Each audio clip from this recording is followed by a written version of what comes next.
It's like zero and when has a function. As you also can say. That I have them on my phone. Yeah.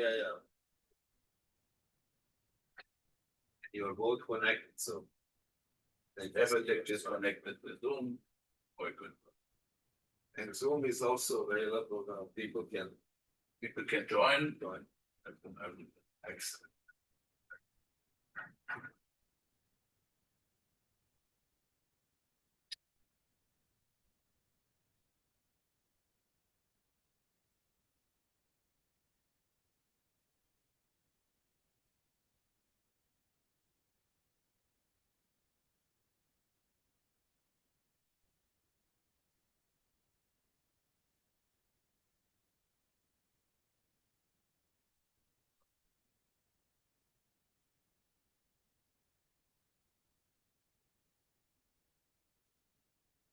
Hello. So I think we can start. Good morning. Can you press the? Yeah. Sorry.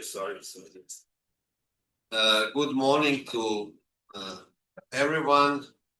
I am Upis Rekic, representing European Public Law Organization. It is my great pleasure to chair this and to welcome all of you to the side event on digital public infrastructure for people-centered, inclusive, and responsive justice systems.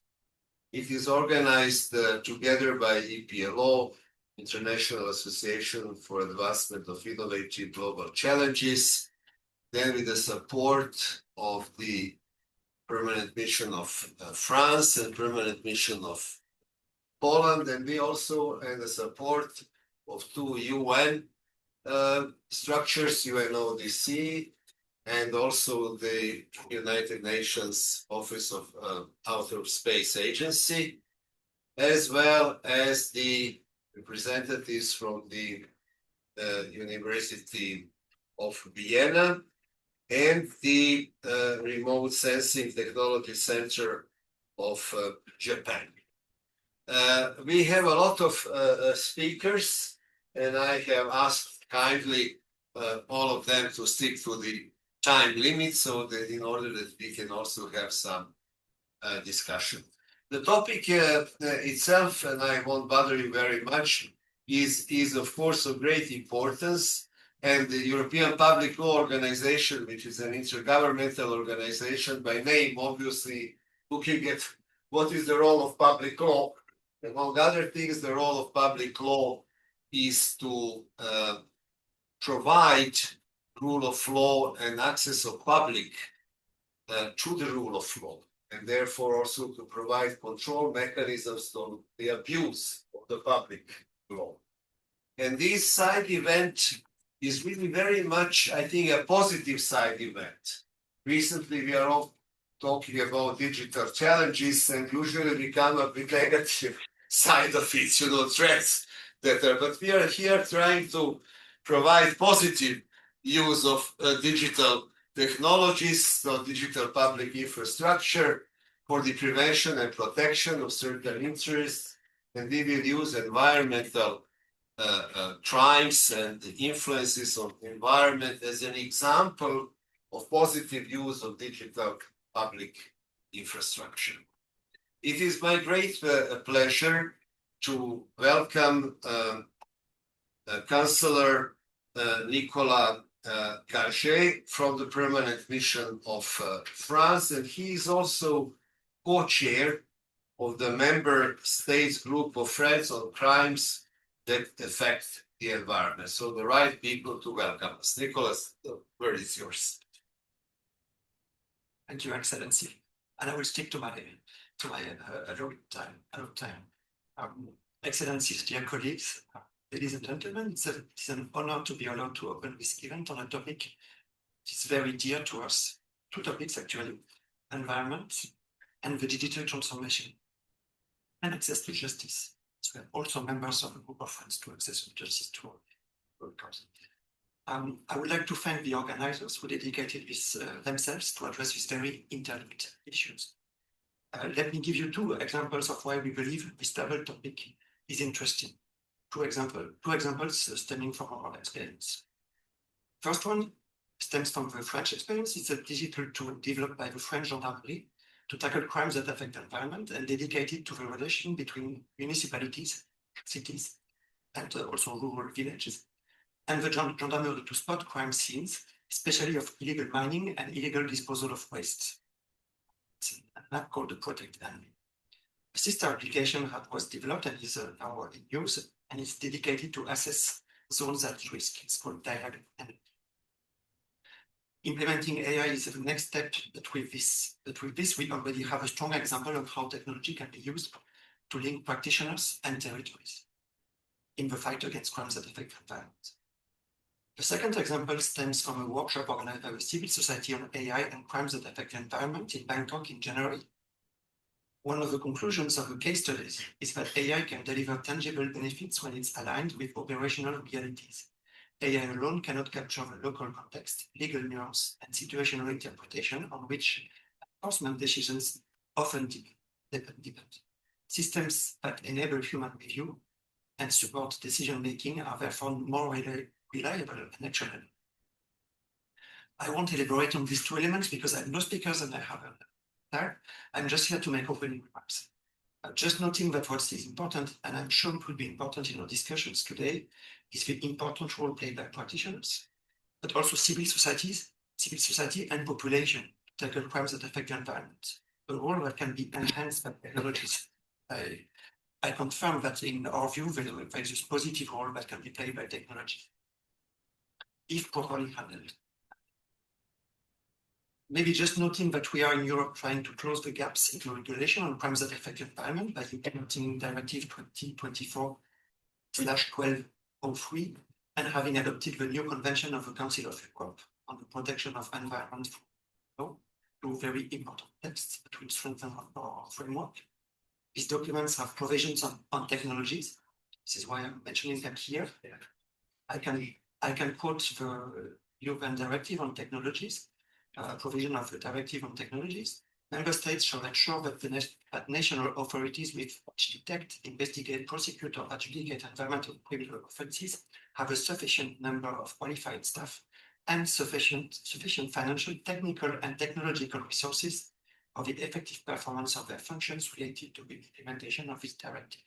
This is one of the examples of the role of technology in this directive and in our legal framework. This is also why, to conclude, we believe that a dedicated protocol to the Palermo Convention would be useful. This protocol could help address the complexity of these crimes by facilitating the triggering of quantum provisions, such as special investigative techniques, and could also have some modern provisions on new technologies. With this, I leave the floor to my dear colleague at Jacek, who will provide us with a Polish perspective, if I'm not mistaken. Thank you very much. Thank you, Nicholas. Yes, indeed, I also have a pleasure to give the floor to Mr. Jacek Emil from the Permanent Mission of Poland, supporting this side event. Jacek, the floor is yours. Thank you, Mr. Moderator. First of all, many thanks to you and the European public organizations, the International Association for the Advancement of Innovative Ideas to Global Challenges, for organizing this event and inviting my country to support, which we gladly agreed to.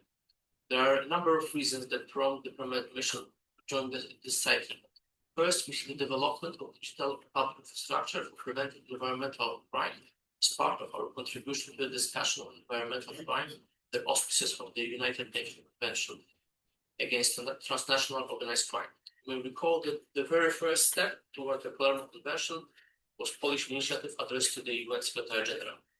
And Poland, meaning myself, serve now as a vice president of the current session of the conference of the parties of the UN. Looking at this 26-year-old convention today, it's clear that it requires fresh impetus in terms of civil society participation in its implementation. The site even is a clear example of such an effort. The initiative put forward by EPLO and GLOHA responds directly to this need. For my government, ensuring compatibility, all actors in addressing the side effects of climate change, including environmental crime, is an essential element of the international rule of law, which cannot succeed without active civil society engagement. Secondly, the Polish Space Agency strong emphasis on using Earth observation data to understand and mitigate the side effects of climate warming, including damage to the natural and human habitat, by promoting and integrating satellite monitoring, land use change, extreme weather impacts, pollution, and other environmental stress. Also helps public authorities and researchers identify risk, settlements, infrastructure, and ecosystem at an early stage and design evidence-based adaptation policies. This is also indirectly supports efforts to tackle crime linked to environmental degradation. For example, illegal waste, dumping, unlawful lodging, and other forms of environmental crime that may become more prevalent or profitable under conditions of ecological stress. So we are very much recognize the importance of digital public infrastructure for people-centered, inclusive, and responsive justice system. I look forward to hear more on that from our panelists today, and we once again thank you for this opportunity to join this event. Thank you. Thank you, Jacek. Thank you both, Nicholas and Jacek. It's very important that the two important member states very much involve themselves in environmental business and also the use of digital technologies for positive way, as they pointed out, are here with us and supporting it. So now it is my great pleasure to give a floor to Madam Nicole Ihano-Evans, Deputy Head of the Section on Crimes that Affect the Environment of UNOOSA. Nicole, an old friend and former colleague of mine, you have the floor. Thank you very much, Ugi, and good morning, everybody. It is a really great pleasure to participate in this very important session. And thank you very much, Ugi and Neo, for actually choosing crimes that affect the environment as an example for this topic. And I think many of you probably heard during this week how important this topic is.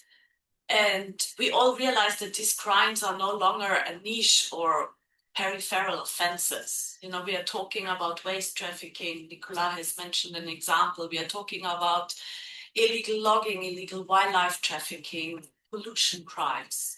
And also we are looking at related corruption, cybercrime, and money laundering. And these are crimes that generate billions for organized crime today. So it has become more and more difficult for criminal justice systems around the world to deal with these holy crimes because they move across borders, they move across sectors, and they also move across legal regimes. And what we also see is a big challenge of sharing of information and data. For example, evidence that may be held by customs, by police, by environmental authorities, port operators, financial institutions, satellite providers, communities. How do we share this information? It often remains very fragmented, right? It remains inaccessible for the criminal justice system, for courts. And at the same time, we need to be faster than organized crime. We need to prevent crime much earlier. We need to cooperate better across borders, faster, and we also need to protect communities.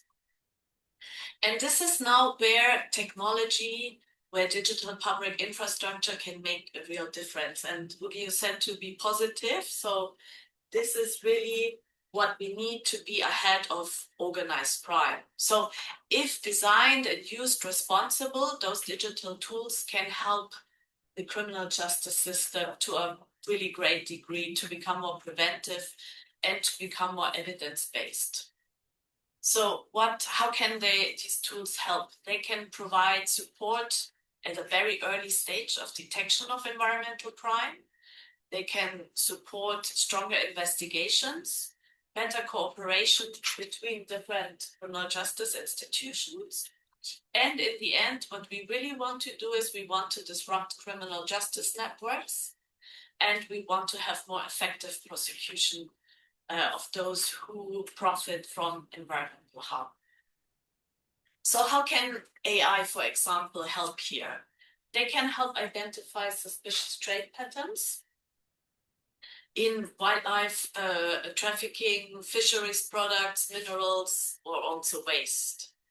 What they can do is they can help detect anomalies in customs declaration, because organized crime, their main modus of operandi in many instances is defrauding documents. So using fraud as a tool, shipping data, financial transactions.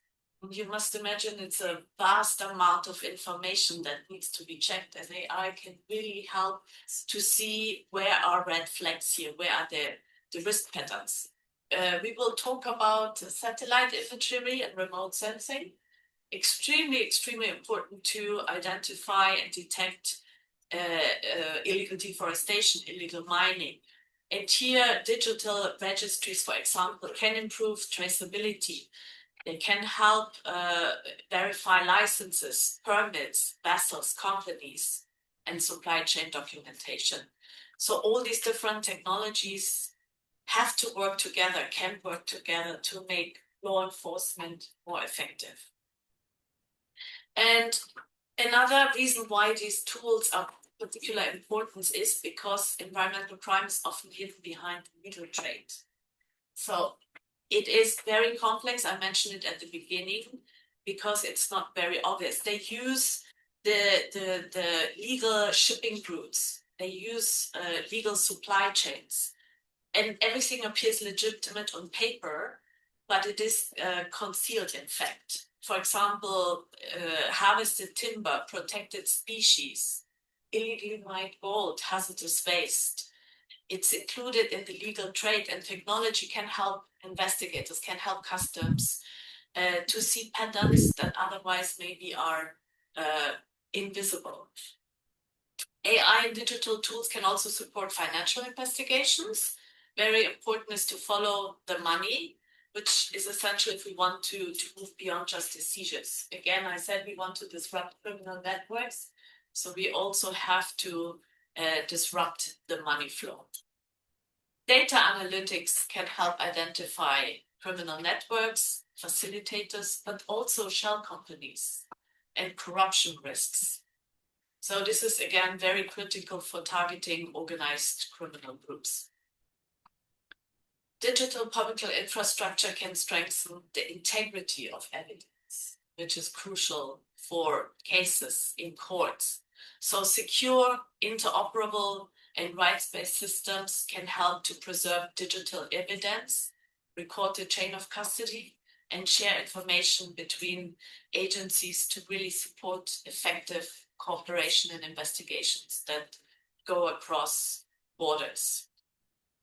And this is also important for treaty implementation, including new commitments and new treaties that are currently being negotiated, because this enforcement and compliance of these instruments rely on data systems. But just, I think I will come to a conclusion. But I want to say data and tools should not replace human decisions, right? I think this is still very important. It cannot replace investigators. It cannot replace justice. But it can be a supportive tool to make the data more reliable, to make the evidence more concrete. And it's important to train justice officials to use the data. So it should be seen as a tool to support human judgment and not replace it. And I think I stop here, and I thank you very much.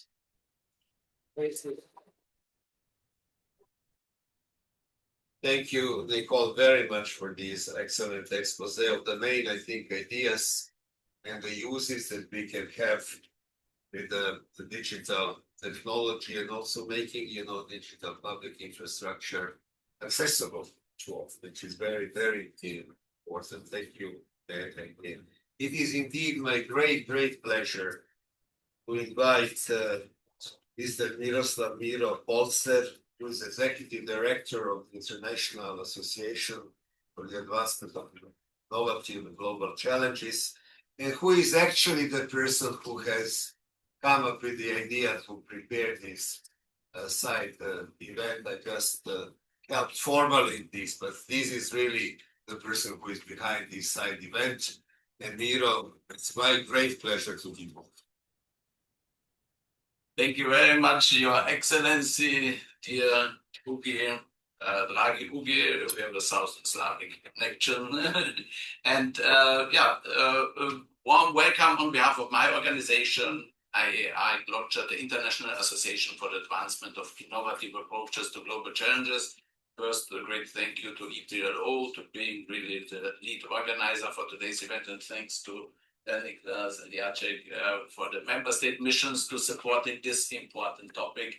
It's really very important, and it's really a topic that is near to the hearts and the minds of the people on the ground. And so therefore it is good for the UN system to deliver on this front results. And happy also to have Laurent with us from UN Office for Outer Space Affairs. Is really the UN office in Vienna can be happy and proud to have UNOOSA here, and also you as the head of section for space applications. There are great potentials for cooperation here, which I will dive into a little bit. So the vision of our organization is that we empower everyone everywhere to take meaningful and rewarding action for the common good, contribute to sustainable development goals, implementation, climate action, prevention of crimes that affect the environment. And we are building the Global Challenges Action Empowerment ecosystem, GLOCCHA, standing for Global Challenges, with culture, technology, and organizational innovation. And we have seen that for connecting the ordinary people with these global goals implementations, digital public infrastructure plays a very central role. And therefore here a quote from Wikipedia: what is digital public infrastructure?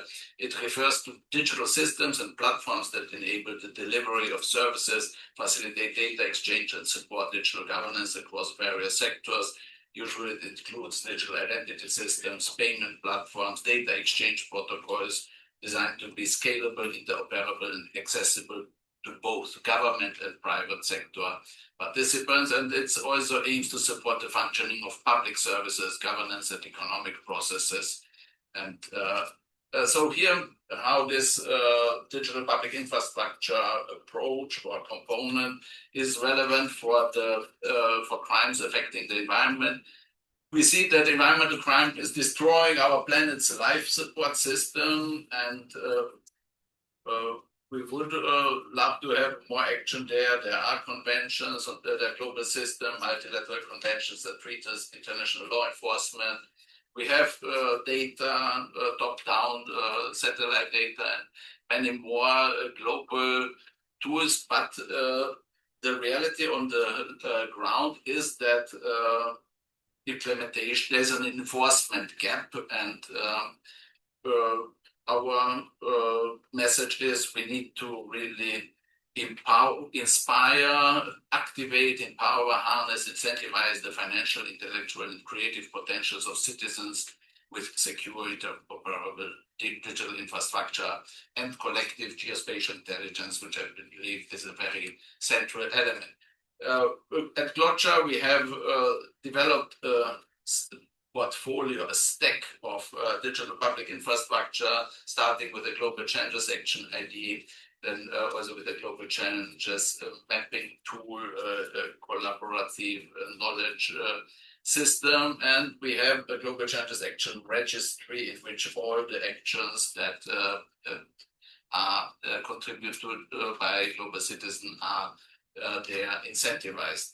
I will not go into too much detail here, but it's important that really we have trusted information, that we have really identified, verified identities of the stakeholders on the ground, which have with this digital identity system also a secure way to engage and provide the data, and having also mechanisms for incentivization, including knowledge and impact entrepreneurship, business models, and philanthropy innovation. And with the digital public infrastructure, we can turn every citizen into a verified environmental guardian. And in this area, we are speaking with Laurent, with UNOOSA, and also Remy will show what the big plans are in this area. And I personally believe that really at the UN Office Vienna, there's a huge potential that this geospatial data, crime prevention agenda, citizens engagement, and academic institutions engagement can be brought together in a bold collective geospatial intelligence effort, which is universal, but with this crimes affecting the environment and also BP&J, we will hear from Ben later, we can really, if you look at this image there with this phone in the center, that's our vision. We want really to use digital technology to connect real people and their communities and the challenges that they have in very specific locations with all the globally available social energy, knowledge and funding. And I hope that today's day will be the beginning of a bold initiative from Remy. We'll hear that also Kenya is one of the partners in the Lusaka Task Force for Preventing Wildlife Crimes. And as the UNOOSA Executive Director is also from Kenya. There are so many synergies that are now coming up. We have presented our solutions at the UN Science, Technology and Innovation Forum on the 7th of May at the UN headquarters in New York. Here's the link if you would like to watch the details. We have now a Good Life for All global youth mobilization campaign. We will, the aim is to inspire and empower everyone everywhere to take action for healthy people, healthy communities, and a healthy planet. And we are going to have a Getting Ready festival between the 8th and the 15th of August in Carinthia, and people who would like to partner with us are welcome to join us there. We are working on the challenges mapping initiative with Long Beach City College Public Health Department in the context of LA28 preparations. We will have our conference at the UN headquarters again on the 17th of September at the exhibit. And we have each year a digital innovation pavilion at the climate conferences, where we're also able to present our solutions and our partnerships. So welcome to join us there. Here are some of our contacts. We will have here at towards the end of the session also our youth delegate, Anais, and I'm happy to be here, and I'm looking forward to a productive session and outcomes here, and giving back to Ambassador Isbeck.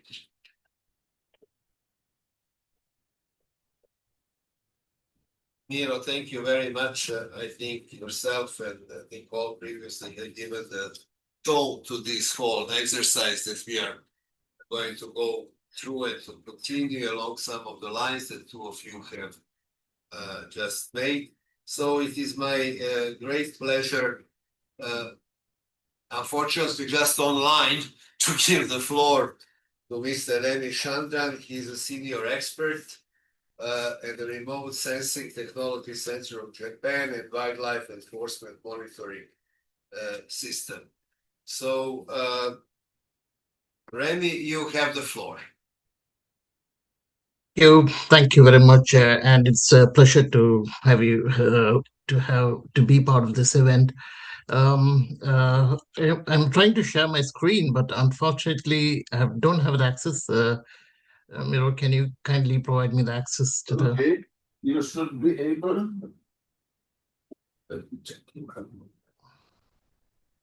Maybe you can start talking and then let me know. Resolves technological problems. Okay. No, still not yet, I think, but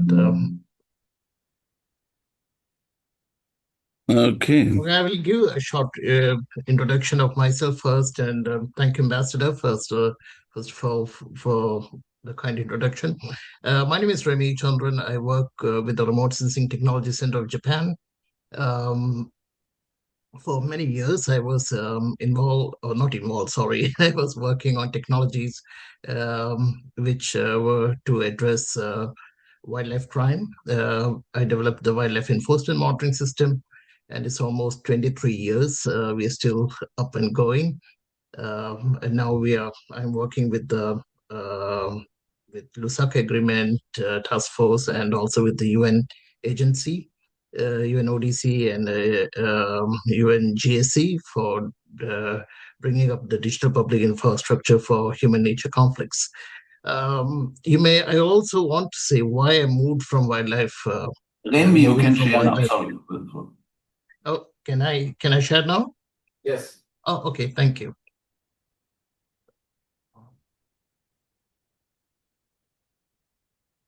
Yeah, that's so. As I said, I work on the DPI Africa project. We work with the Lusaka Agreement member states, especially with East African countries. We are testing out the DPI system there. And thanks to, I don't know if Lauren is there, but thanks to Lauren and the UNOOSA team and also UNGSC team from Valencia and Brindisi, thanks to all of their efforts. And we are moving together along with the African colleagues to build the innovative system to address this growing challenge. Now, I also want to say why I mention human nature conflicts. I was working on wildlife crime for almost 23 years to address these challenges. And you may know, Nicole, you rightly pointed out about the challenges as well.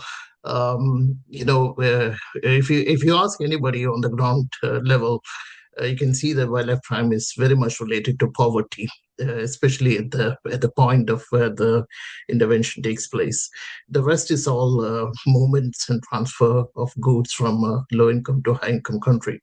But if you can actually manage what is happening at the point of happening, you can actually make a big difference. And that's why DPI is a very important thing, because we have to move beyond looking at enforcement alone and think about of the reasons what causes them to do the crime as well. So it is a broader topic which we cannot cover in this 5 minutes. So I'll quickly move into what we are doing now. First of all, I want to say that this is our second time at the UN Crime Conference. First time was in Kyoto, where we had a policy level discussion on rethinking the boundary arrangement of evidence-based approach. Through that discussion, the concept of the DPI came forward. That was in Kyoto in 2021. Now, thanks to for inviting us, now we have an opportunity to be here at the 35th session as well. And the 4 issues that I thought are important when you talk about nature conflicts or anything related to whether it is biodiversity related conflicts, poaching, illegal trade or illegal logging, etc. It comes from several factors, and this is one is human wildlife conflict.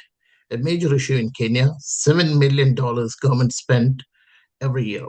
And I have, this is not a rough figure, it is a quantitative figure, because we have a tool which is monitoring it, which we have a DPI tool monitoring that. The second, this is what we are doing with Kenya. We are monitoring the human wildlife conflict region, and we work with the Kenya Wildlife Service and the Wildlife Training and Research Center there, along with the government of Kenya. These are, as I said, these are the quantitative figures of human wildlife conflict. It has been provided, and these are claims which people have asked for and some that are approved. We have a tool to actually do that. It is developed by the Kenya government with our support. And the second issue, this is a problem which is the heart of an issue which is very much I've been working on, as I said, for 23 years. This is in Savo again, the same site where the human wildlife conflict is, which I showed. This is but way back in 2014-15, and there was a huge elephant killing that took place, and there were multiple factors for that. And one of the reasons was because the poaching, the value of ivory was so high in the illegal market, and that people could actually afford to get paid in dollars. That was a very big incentive for the poachers in Kenya. And there was so much of them being killed. So you see what are the true factors behind it. This is a WEM system, Wildlife Enforcement Monitoring System, currently developed for the Lusaka Agreement Task Force. And you can see these are the hotspots where the seizures are taking place. Well, these are data collected by the government. There's no civil society involvement, just because of the reason is because of the sensitivity of the data. So it is completely done by enforcement officials. So you may see that there may not be the complete picture of a whole spectrum of wildlife crime, but at least we have something that comes out, or there is a governance model that we can use, expand, and scale up later. The third one I was talking about, sorry, should have come earlier. This is for a tool for preventing a human-wildlife conflict. This we are developing, we call this the EWAN tool. This is under implementation, and we may implement it in Tanzania and Kenya as well.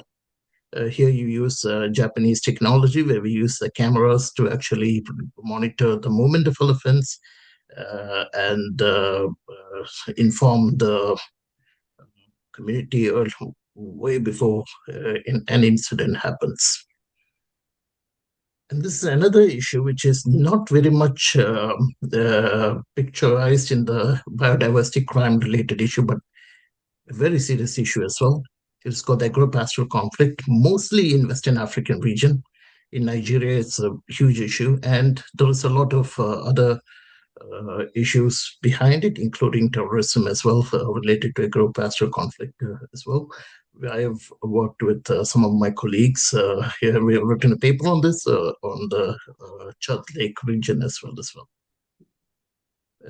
So this is another tool that there is no system as such to monitor agro-pastoral conflict, but I think it is very important that we start it immediately, because it helps a lot of other domains as well. Now, coming into a bigger picture of the DPI, and I said this is where we are now. We have, thanks, probably Lauren would be the best to answer this, but they have an MOU with the Lusaka Agreement, UNOOSA, and to use the facility at the UNGSC in Valencia and Brindisi. They have huge data centers, and there is a facility is planned to be built in Nairobi in Kenya in Lusaka Agreement, because that land has been provided. And as you see the relation between the two things, there is a tools developed at the Kenya side, and the data is hosted here with access and permission, with data safeguards and other things, which we use DPI safeguard standards to host at the UN facility, because hosting at the UN would give them the more legitimacy for most of the countries, especially African countries, would be, rather than putting in a private cloud server. It is becoming increasingly difficult for data sharing, because countries are not so much willing to share into a cloud server. So we would like them to have an agreement with the UN, and that's what Lawrence and myself and some of our colleagues, of course, Miro, you would be joining also to help us do this negotiation as well. And one of the thing is data visualization would be in Kenya, so the Kenya government can see it, what is happening in the region. And you can see slide 4, the bottom 4, number 4 there is one that you can see what is the Kenya side, what they can see, what they can visualize. So that is what we are planning to build in the to have this connection between the different systems. And all the systems that I showed earlier, like the WEM system, or whether it is the compensation tool or the EWAN tool, can be hosted. The data can be hosted here in the system, so that what I want to say is we don't need to build data centers in Africa, because it is very expensive to manage a data center. To build one is expensive, and manage one is more expensive. It may be affordable for big companies, but small governments, it will be extremely difficult. And I think the one that we have at the UNGSC would be a good substitute. So you save time, energy, and resources on building data centers, and instead you host it at a UN facility with right data safeguards. So this is a kind of model that we are planning as well. And when we talk about AI and generative AI, we just see that we are also working, we are discussing with the European Space Agency one is, I don't know if it's here, but we are discussing with one of the European Space Agency also to also coming together and to have geospatial data analytics using AI. UNOOSA can help us provide all the data sets for satellite data sets, and we can do an AI based analysis to address all the issues that I mentioned. You can see the different domains that we can address as well. Yeah, and I think, and this is a book, I have written a book on it. As I told you, I'm working on 22 years. So on the wildlife issues, I thought I would write it down. And I especially wrote about the challenges of enforcement. It is more a policy document, policy novel rather than technical things. So you can, if you are interested in policy or public policy works, you're most welcome to contact me, or you can get it directly from Amazon. And I also want to share the thanks to the DPI team, for we also were shortlisted for the top 10 digital public goods solutions by JICA and others. So here we, myself, Kenya government, Shadrach, also we received the award together. So that's all from my end, and thank you very much for being a keen listener. Hopefully I could complete it in 5 minutes. Thank you.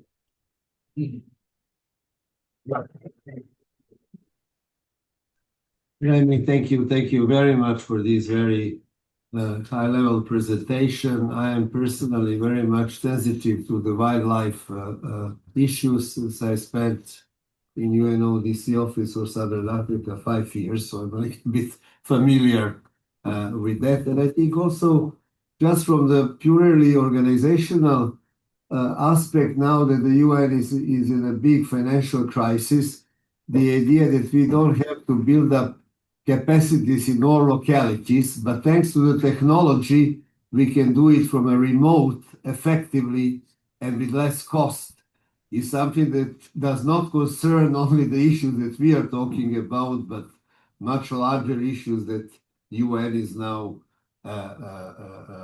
facing.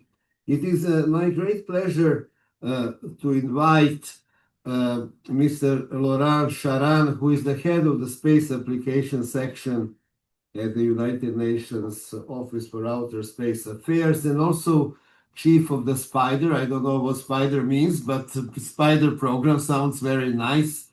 I am very, very glad to welcome you here. As I worked with UNODC, at that time we didn't really cooperate with it, but we met at the corridor offer, so this is another positive thing. So, Laurent, the floor is yours. Thank you very much. Well, just to start with, SPIDER is not about spiders. It's the UN platform for space-based information for disaster management and emergency response. That's the acronym. So this is a dedicated program we have in the UN for connecting space technologies with disaster management. And in the same context, it's also the work that we do on the on other space applications, including environmental monitoring, wildlife crime, and all these other areas. I actually wanted to start my intervention. I know I only have 3 minutes, but I can't stop talking about this. I'll try to do that. I wanted to say, you might wonder, what is the Office of Outer Space doing here? But then I think all the speakers before me already made that point, so I don't have to start with that. I think the issue of how space technology and space-based data information fits into this digital public infrastructure that we talk about, and how it can help in a way address all these different challenges we are facing is clear also from your interventions.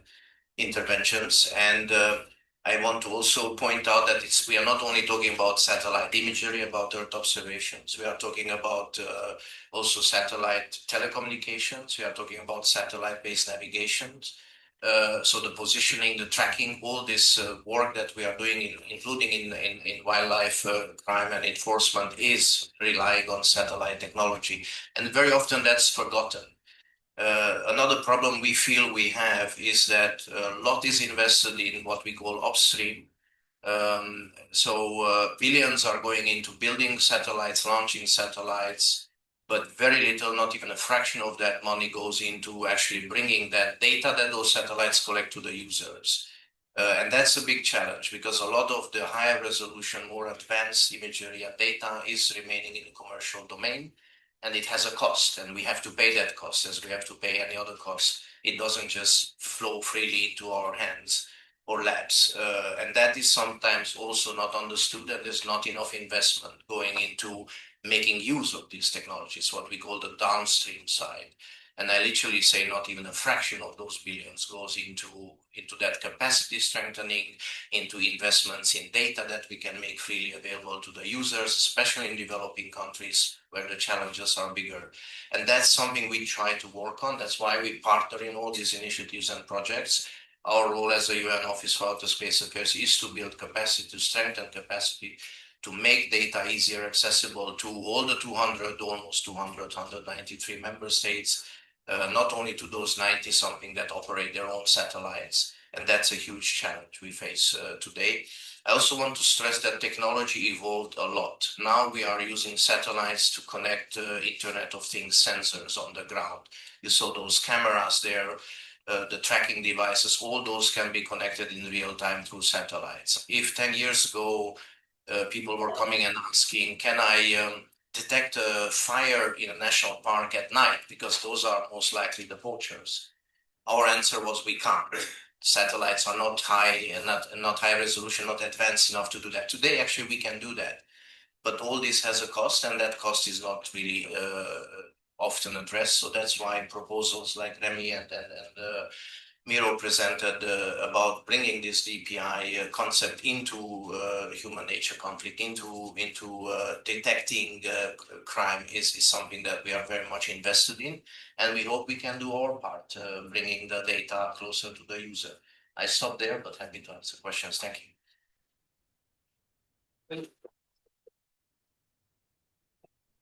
you. Thank you, Laurent, very much for introducing also these important dimensions in our discussion and considerations of this topic. And of course, in all these areas already mentioned by Nicole, we have a number of international instruments, conventions on the side of UNOOSA. The most recent one is on cybercrime. So there we go, right? So dealing with crime and all this organized crime and all these things. And so we are also coming closer to these problems. Usually crime is on a very conservative side of the human endeavor, but it is catching up with technological developments. Then, of course, there are other conventions, and including the one of the ICES Treaty.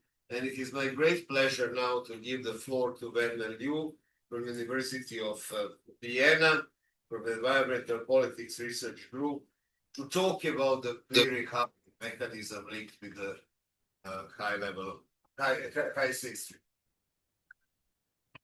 Thanks, Chair, for giving me the floor, and thanks for having me here.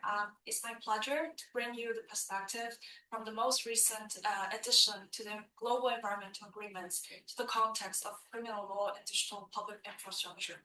So the topic I will talk about today is the BBNJ clearinghouse mechanism and its innovative potential for inclusive and just high seas governance.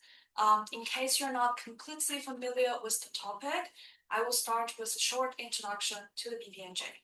The BBNJ stands for Biodiversity Beyond National Jurisdiction.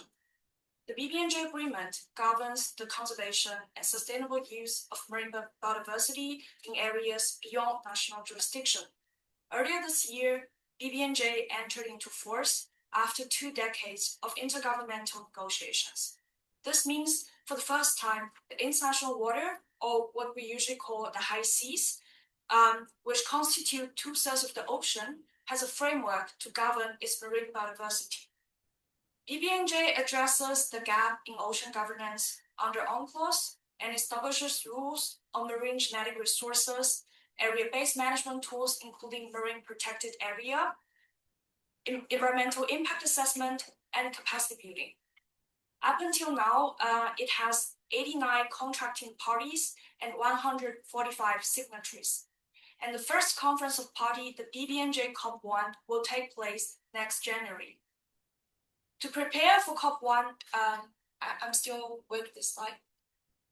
Yeah, thank you. To prepare for COP1 and BBNJ institutional design, the BBNJ Preparatory Commission has conducted 3 rounds of negotiation in the past year, which have participated in person in New York. Here you can see a brief timeline. So next slide, please. UNOOSA has actively engaged in BBNJ process during the intergovernmental negotiations and PrepCon meetings, and the cooperation with relevant bodies was an important topic on the agenda of BBNJ PrepCon 2. And here you can see a picture. I believe you can't see it very clearly. It's a picture of a side event organized by UNOOSA in cooperation with High Seas Alliance and Allen Institute at PrepCon 2. And also, the UNOOSA also submitted its input before PrepCon 2 to BBNJ, indicate its mandate in criminal law regime and also potential cooperation with BBNJ. So in short, the relationship, I'm still with the last slide. So in short, the relationship between the 2 regimes is that the illegal activities in areas beyond national jurisdiction may fall within the scope of UNOOSA regime, but subject to many preconditions. For example, how parties define serious crime under UNTOC. We have a lot of experts here, so I won't delve into detail today.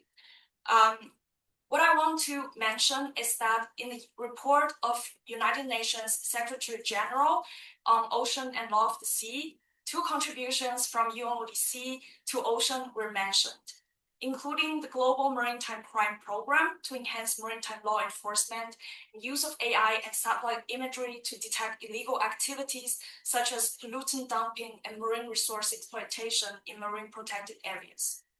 What I want to highlight is that the data collected through UNOOSA's practice in the high sea could be very useful to BBNJ in terms of monitoring and compliance. And here I want to bring your attention to a very crucial political process under BBNJ, the establishment of clearinghouse mechanism. It is the centralized data infrastructure of BBNJ and will need data from relevant bodies like UNOOSA to support the implementation of BBNJ. Next slide, please. And in this slide, I briefly outlined the current progress for establishing the BBNJ clearinghouse mechanism. In the BBNJ text, it says the vision for what clearinghouse mechanism should do. What I like to highlight is the strong emphasis on working with other organizations and databases and on incorporating traditional knowledge. As a data infrastructure created under one of the newest global environmental agreements, the clearinghouse mechanism has inclusivity and justice as its core from the start. At PrepCon 3, states reviewed a technical report from a consultant that looked in more detail at how to operationalize these articles. The report highlighted best practices for incorporating traditional knowledge, discussed ways to address the specific needs and circumstances of developing countries and small islands developing states, and mapped out existing resources that could be drawn upon to support BBNJ implementation. And currently, states agreed to develop a prototype before COP1, so next January. And hopefully we'll start inviting expression of interest from organizations and bodies who have technical capacity to develop the prototype very soon. Next slide, please.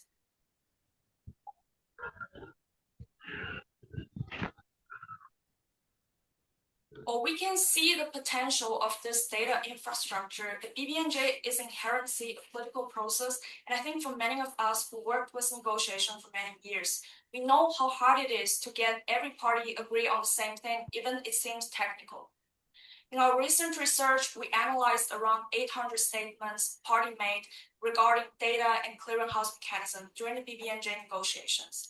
And we found that similarly technical discussions are entangled with enduring political debates on data ownership, access, and use, especially in the context of high sea, where the common heritage of humankind principle applies, but in reality, much of the data is protected by intellectual property rights. It is often unclear who actually owns the data and how could benefits be shared. While the clearinghouse mechanism presents a chance to look into this long-standing political issue, it also means that it will not be easy for parties to reach an agreement on its design. So for that, we propose in the article 12 key questions for clearinghouse mechanism design in order to boost its potential for more inclusive and just high seas governance. And we highlight in the end that the actors' preferences and priorities regarding these issues will ultimately determine the nature of clearinghouse mechanism and its potential to influence data governance in areas beyond national jurisdiction. So I will stop here. Thank you for your attention.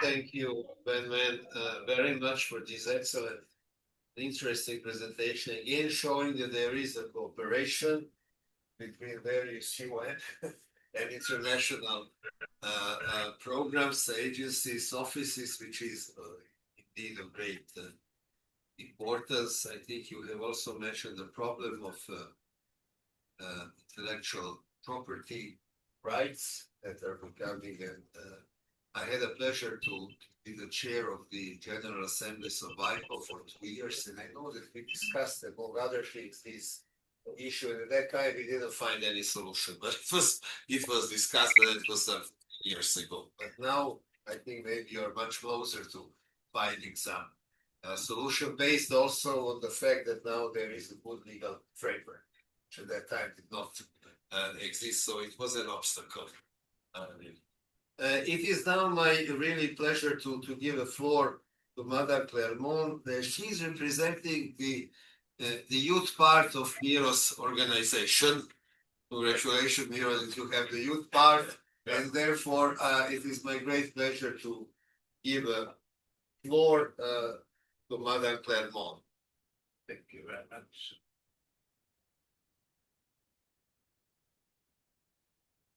Distinguished permanent representative, esteemed fellow panelists, ladies and gentlemen. My name is Anaïs Clermont, and I'm a 20 years old Franco-Portuguese studying sustainable development and political science at Sciences Po Paris and Columbia University in New York. I am here today as your youth representative of GLOCHA, but I want to start with where I come from, because this is where this work begins for me. I grew up on the Île d'Oléron, a small island on the Atlantic coast of France. It's 35 kilometers of coastline, of pine forests, oyster beds, migratory birds, one of the most beautiful places I know. It is also one of the territories in Europe most severely impacted by coastal erosion. The coastline retreats 10 to 15 meters every single year. The little train I rode as a child has been losing its track to the ocean for 40 years. There is a war memorial also from 1945 that now has to be physically moved inland because the sea is coming for it.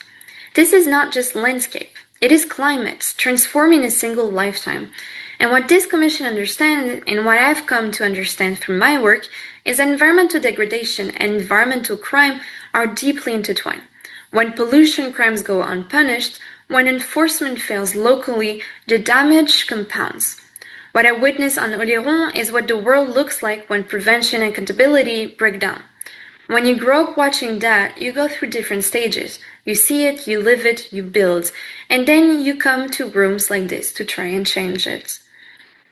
So, the years between seeing and building took me into this field. I co-authored a 30-page report on French marine protected areas with the Sustainable Ocean Alliance, France. I also sailed a lot with Wings of the Ocean from the Havre to Granville, running environmental education at every port.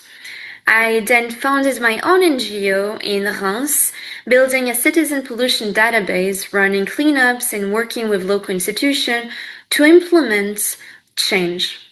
But since March, I also have been a UNICEF Youth Climate Representative in international negotiation. I was part of the French delegation to the United Nations Ocean Conference because the communities most affected by environmental harm must have a voice where decisions are made. But across all of it, I kept hitting the same wall. The work was real, the impact was real, but it was invisible. To policymakers, to enforcement bodies, to the system that hold the authority to act. That gap is not just a frustration.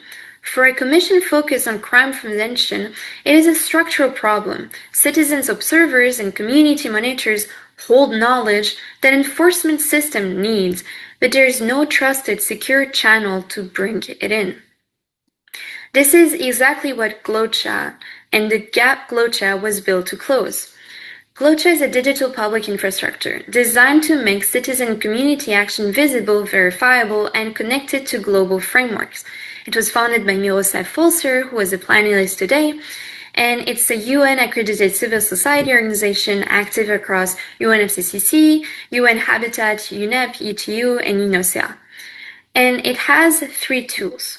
We just saw that youth action was invisible, that we have as well limited philanthropy and no infrastructure for public good. This is often what local action face when trying to build and act for change. And so GLOCHA put in place 3 tools, 3 simple tools that try to answer to those different problems. The Global Challenges Action ID is a verified digital identity allowing citizens and community actors to report environmental harm safely and anonymously and in full GDPR compliance. For anyone whose reporting carries personal risk, this is not a technical feature, it is protection. Then we also have the Challenges Mapping tool. It is a citizen science platform to geo-collect and document local environmental challenges, feeding ground-up level observation into a global knowledge base. Already deployed through the EU Interreg Jet4C project and entering the curriculum at Long Beach City College in California. And finally, we have the Global Action Registry. Every report, every community intervention registered and certified as tamper-proof impact data. The work stops being visible. It becomes verifiable evidence connected to enforcement and accountability frameworks. As Miroslav Porto said, digital public infrastructure turns every citizen into a verified environmental guardian. So, distinguished delegates, the enforcement gap the Commission has identified is real. Global system exists. Local observations exists. What is missing is a trusted infrastructure to connect them. GLOCHA tools are built to exactly that, to certify frontline observation, to make community knowledge legible to institutions, and to ensure that what a citizen documents on the ground can reach the bodies that have the power to act on it. From a shrinking island on the Atlantic coast to the table in Vienna, the urgency is the same everywhere. What we need now is the infrastructure to match it. Thank you.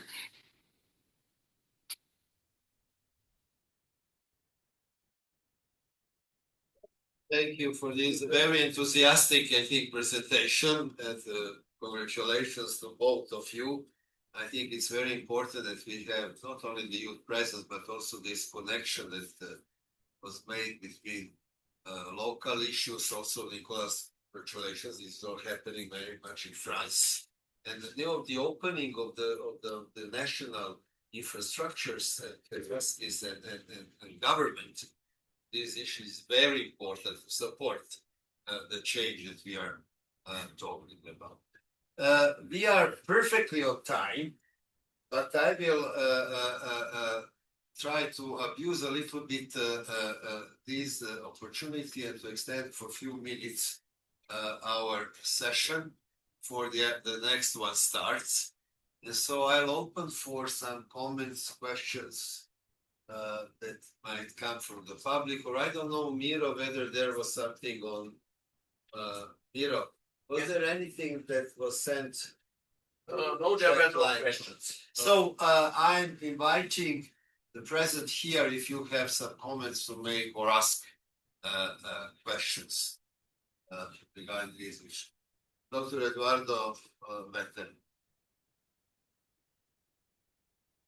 Thank you very much. I was really thank you for the speakers. I came a little bit later, so I missed some. But those to whom I had the chance of listening involved very deep, very useful discussion. All of them. My thing was particularly related to the comments made by Laurent about the fact that still most of the means and technology is in the hands of the private sectors. Would not be possible to see the extent to which the global compact, which is dealing with the private sectors and companies, etc., would probably be involved in order to try to see what is the best system, if not to exclude completely the fees of the private sector, at least to reduce in cases, particularly for developing countries that they don't have its Thank you. Thank you, Eduardo, very much. Any other comments or questions that you might have? I will invite Professor Redo, who is an old timer. He was middle-aged when we were developing two conventions on organized crime and corruption. Now we are in the middle elderly ages level. But he had the experience. I think it is also very important to make this connection about this, digital public infrastructure and its further development, not only in these areas that we were talking today, but even beyond that. Slavo. Thank you very much, Chair. Since I'm called to the board, and so the very last presentation with my wife, I want to make a comment with my how. And first of all, how I am amazed with some issues that have become so trendy in the UN crime program. Cyber crime is one of those issues, and of course, environmental protection is another one. And I see this also in a more specific way, how complementary this event to address monitoring crimes that affect the environment, how complementary it was or it is with the yesterday's event on which also the distinguished representative of France was present concerning the illegal financial flows, you remember, where Colombia was speaking about hot points where that can be simply monitored in terms of illicit transfers of various goods. And this is just another sort of, it is not a coincidence. This is a complementary of monitoring. And this, brings me to the years that we have been involved with the crime program here at the VIC, where there was nothing like this, meaning public digital infrastructure. What we had then was hotspots, crime hotspots on the streets, congregating simply suspects of criminal offenses and violent crime. Now we are,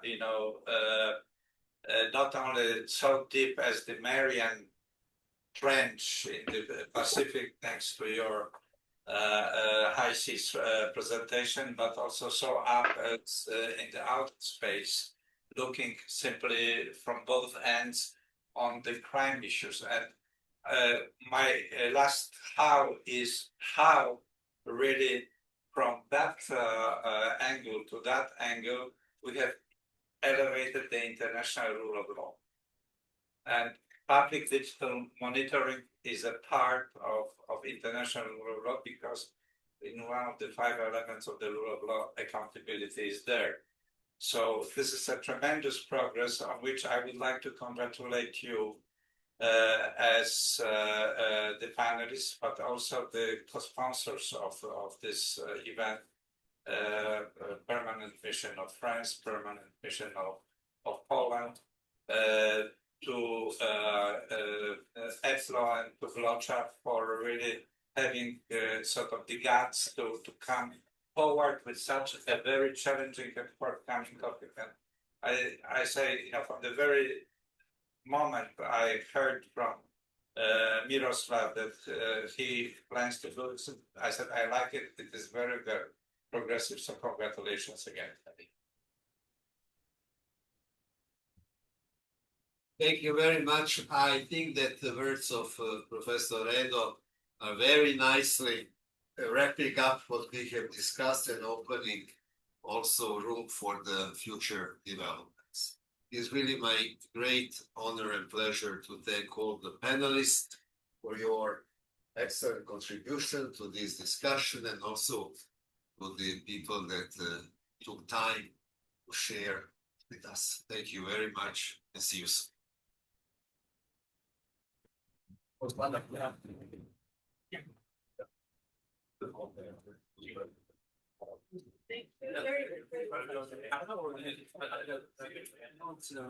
I also thought it was a great event.